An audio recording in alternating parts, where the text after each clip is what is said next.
Hey, how's it going, everyone? Alex Swinson here, and I am very excited to talk to you today about officer transitions. This is one of three videos that we've put together to help you with your virtual officer transition as we go here from December through January and install the new officers. And this video is focused really on how to host that virtual officer transition retreat. Hopefully, this is something that you're thinking about or you've already thought about and you've started to put some plans into motion. But I will tell you this: hosting a retreat is the single most important thing you can do to ensure a smooth officer transition. Think about everything that's happened this last semester, all the challenges you've faced in your office, whether you're a Preakness, whether you're a CRISO, a PILO. Think of everything that in a lot of cases has gone wrong, that hasn't gone according to plan. All the conversations you've had with members from our staff, with TEAC volunteers, with individuals on your campus. Think about the conversations you've had with other brothers that have been specifically devoted to this challenge that we're facing with the COVID-19 pandemic. Passing that information along now is going to be key. Even if you can't meet in person, even if you can't all sit in the same room and have that officer transition meeting, hosting this retreat is going to be vital to the long-term success of your chapter. If the next officer coming in has to relearn everything that you had to learn in the last 6-8 months, if they have to have all of those conversations again for the first time without your help, we're really setting that next group of officers up for failure. And we don't want to do that, because it's important that at some point this COVID-19 pandemic ends, we can emerge and we can hit the ground running right away instead of having to relearn everything that we learned last year when you took over in your position. So I really want to start with that. Most importantly, if that's the only thing you take away, if you don't listen to another word I say on this video, have that retreat, have that conversation, sit down and ensure that the transition is taking place and it's taking place correctly. Now, if you do want to continue on in this video and listen to the other things I have to say, we're going to go through some of the steps, some of the considerations to make when you are hosting a retreat. And then all of this information can be expanded upon. I want to keep things moving. I want to keep things quick hitting. But if you have specific questions, please don't hesitate to reach out to me, reach out to your regional director, a TEAC volunteer, your chapter advisor. Ask someone for help, because that's the key thing too. If you don't know what you're doing, or if you're not comfortable because you didn't have a good officer transition when you came into your role, don't just leave it at that. See what you can do to be better. And once again, it's all for the sake of the long-term sustainability of your group.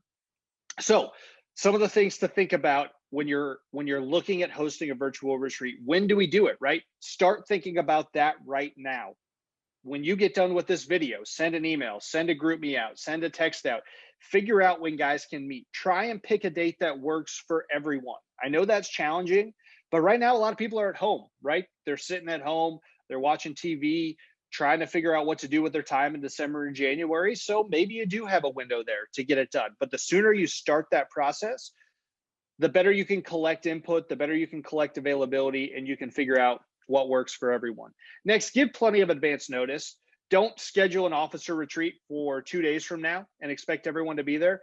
Don't send a notification out for an office retreat 2 days from now, or 1 day from now, or even a week. Let people get it on their calendars. Even though everyone's at home, I'm sure people are still doing things, spending time with family. Let's give some advance notice, and let's make sure, once again, that we're giving enough advance notice that everyone can be there. It is crucial that everyone attend so that everyone's getting the same information and no one's starting off on the wrong foot. No one's starting off behind the rest of the new officers. If we don't have everyone there, there's going to be information that's lost. There's going to be information shared that doesn't get picked up there in the gaps, even if you're going and having a follow-up conversation with that person that can't be there. That's the next best thing. So make sure you do that if it works out that way. But getting everyone there, I think that outside of actually hosting the retreat, that's the next most important thing.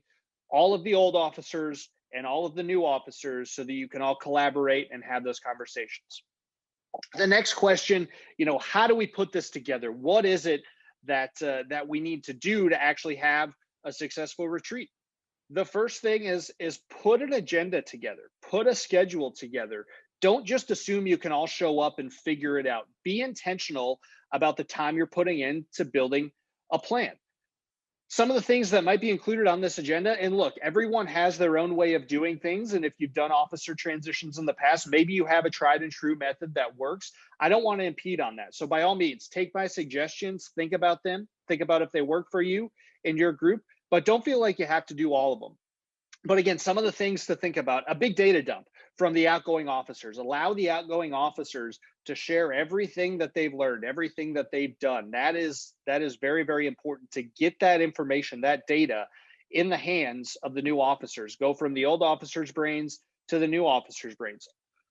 Along with that, I think before we get into the SWOT analysis piece, a question dump from the new officers. Allow all the new officers to ask every question they have about that role, so that if the old officers have that answer, they can give it to them. If they don't, someone can go find it. So the data dump and the question dump, I think, are very important. That SWOT analysis. SWOT is the abbreviation there is strengths, weaknesses, opportunities, and threats. Something I'm going to talk about later, our officer transition guide. It lays out the process for actually conducting a SWOT analysis, but doing that for your chapter, figuring out what state is our chapter colony in. Are we in a good place? Are we in a bad place? Do we have twice as many threats and weaknesses as we do strengths and opportunities? If you don't set that baseline, if you don't know that information coming into your role in office, you're not going to be able to address those weaknesses, to address those threats, and to build on those strengths and those opportunities. So it's very important to sit down, actually write those out, do a brainstorm, and figure out exactly what situation you're working with so that you can go and you can attack it. This one-on-one time is crucial as well. You can use breakout rooms if you're using Zoom. You can just send everyone off to create their own Zoom meetings or their own FaceTime or whatever program it is that you use. But sitting one-on-one, outgoing officer, incoming officer, and just having a man-to-man conversation about what it's like to be in that role and how the new officer can do a good job, that's a really important thing to build in to your retreat there. And then a goal setting activity. Allow those incoming officers to set some goals for themselves, set some goals for the chapter, set some goals for the officer group. Maybe you want to set goals for each individual committee, but setting goals is what gives you that purpose. It's what gives you something to work toward, to strive towards, so that when you're done in that office, if you did a good job. And even if you didn't hit every goal, right? What steps did you take to work toward it? But again, it all similar to that SWOT analysis. It all starts by sitting down and writing things down, thinking things out, and building that plan. The next piece is figuring out who needs to be there. I think, obviously the old officers, the new officers, but getting the right people in the room is going to be crucial to ensure that the meeting, A, keeps moving, and B, is productive. It's not just an echo chamber. It's not just the same three people talking in circles, making sure that the right people are there. I would really, really encourage you to bring your chapter advisor in. This is somebody who theoretically is older, right? Who knows some of the ins and outs of TEAC. And if it's somebody who's been with the chapter for a long time, they've seen multiple officer transitions. They've seen good officers. They've seen bad officers. They know what a good Preakness looks like and what a bad Preakness looks like. Bringing them into this meeting, allowing them to share some of that information and say, hey, I've seen some other officer groups go down this path before. It didn't end well. Or, wow, that's a really great idea. No one's ever done that. No one's ever thought of that. Let's build on it. Those conversations from your chapter advisor, I think, are crucial. And that person may be the most important person that is not a current member of the chapter or an outgoing or incoming officer that you can bring into this meeting. What campus support should you bring in? Whether that's your fraternity, sorority life advisor, whether that's your campus advisor, bringing someone in from the campus, just even if it's for a half hour or 45 minutes, to give that campus landscape and start to build that relationship and build that rapport outside of the walls of your chapter room, your chapter house, your individual group. That's a really important part, I think, as well. So we talked there, the campus advisor or the FSL rep, or both, right? If you have a campus advisor and a fraternity sorority life advisor, invite them both to be there and just see how the operation's running, provide input, provide perspective as needed. Another person I think is an interesting option is somebody in the chapter who's not an incoming or outgoing officer, who is older, right? Someone who's probably a senior, maybe has held a role previously, who's still involved, still engaged, but doesn't have a dog in the fight, right? Doesn't have that same skin in the game as somebody on one of the officer boards. This is somebody who can provide perspective. Once again, as many perspectives as you can gather, as many different ideas as you can collect, the better off you're going to be. So use other people in the chapter, use people you trust to help get this transition right. And then lastly, please utilize our office, right? Utilize your TEAC staff, utilize your volunteers, your Grand Province Advisor, your Province Advisor. These people, and I'm included in that, want you to be successful. So bringing in somebody from our staff, bringing in your Grand Province Advisor, that's only going to help, because we've seen all sorts of officer transitions. We've seen officer transitions from chapters all over the country, from 100-man chapters all the way down to 15-man chapters. We know a lot of those things that work, that don't work, that are good, that are bad, and we want to help provide that perspective and that information to make sure that your officer transition is effective and strong. Next up, what do we need to accomplish, right? What is the point of this meeting? What is our final goal? What do we need to do while we're in the room, virtually, of course, to make sure that this is done correctly? The first thing, I think you want to leave with a clear vision. You want your new officers to leave knowing what direction they're taking. This comes from that SWOT analysis, comes from that goal setting activity. What do you want to accomplish as a group of officers? What do you want to accomplish for the chapter? What do you want to accomplish as an individual in your role? These are other concepts that I explore in some of the other officer videos as well, but you want to leave with that clear vision for the group.